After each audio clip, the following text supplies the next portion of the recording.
Hi, my name is Marcy Atwood, and I'm a retired Air Force colonel and navigator.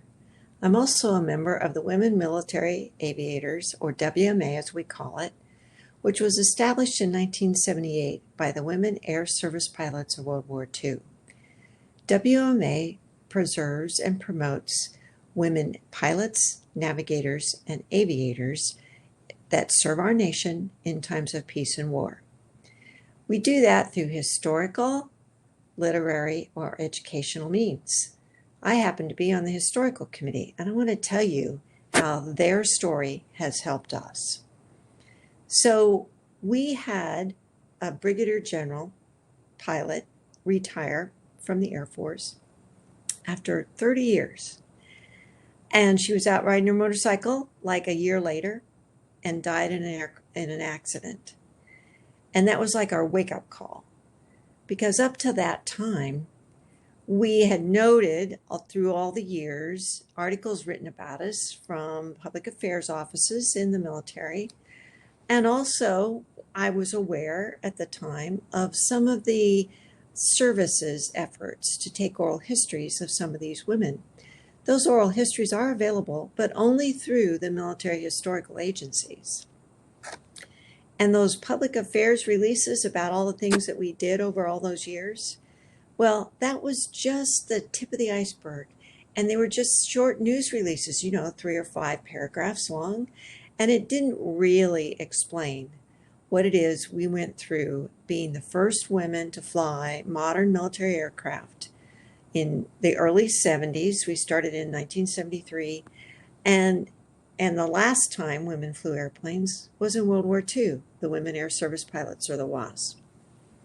So we decided that we needed to do something about it. So 3 of us bought Sony cameras, and we started to interview the folks that lived around us. And of course, our membership is all over the world, active duty and retired. So it wasn't working very well. Well, last year, during COVID 2020, I joined in and listened to the Society of American Archivists virtual conference. And in there was a oral history individual who was talking about a new company called TheirStory and the work that they were doing to automate the process of taking oral histories, especially during COVID in our connectivity kind of world that we're in today. So I got a hold of the company, talked to Zach, and he set up an appointment with us, and us meaning the historical committee chair, Margie Veruska, also Air Force retired lieutenant colonel and a pilot. And he demonstrated the process to us. And we were immediately sold because it was quick, it was easy, the interface for the user is very simple to use. And the best part for me was push a button and you had a transcript. Now, it was a rough transcript, but it only meant that you had to do maybe 2 to 3 hours of work to make it 100%. That compared to me working on one of our very critical oral histories that was only 45 minutes long, but Rosemary Mariner was speaking low, and there was not a very good sound quality, and it took me 15 hours to do 45 minutes of her transcription. So I was thrilled with what we could do with TheirStory.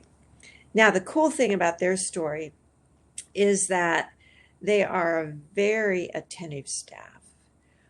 They are quick to answer our emails when we have a problem. They are quick to troubleshoot our computer issues with interface with their system. And they listen to what we ask to the point where if we're saying that the user interface is a little bit confusing because this is the way I thought about it when I needed to do that action, they take a note, and if they get enough of those inputs, they make changes to their system.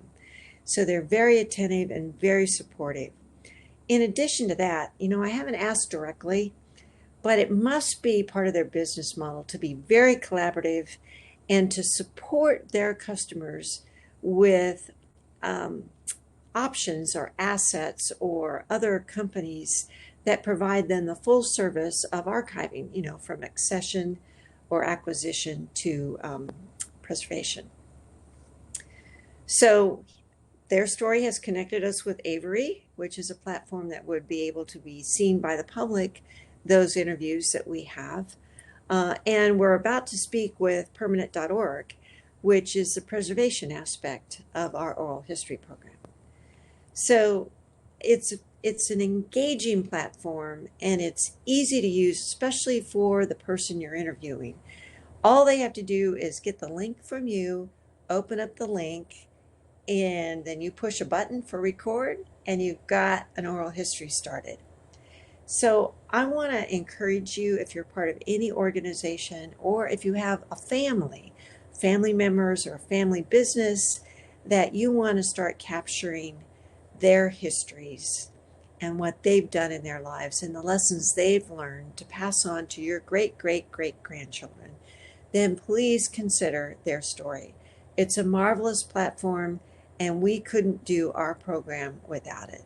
So I'm going to sign off and say best of luck with your project, but please, please give TheirStory a try.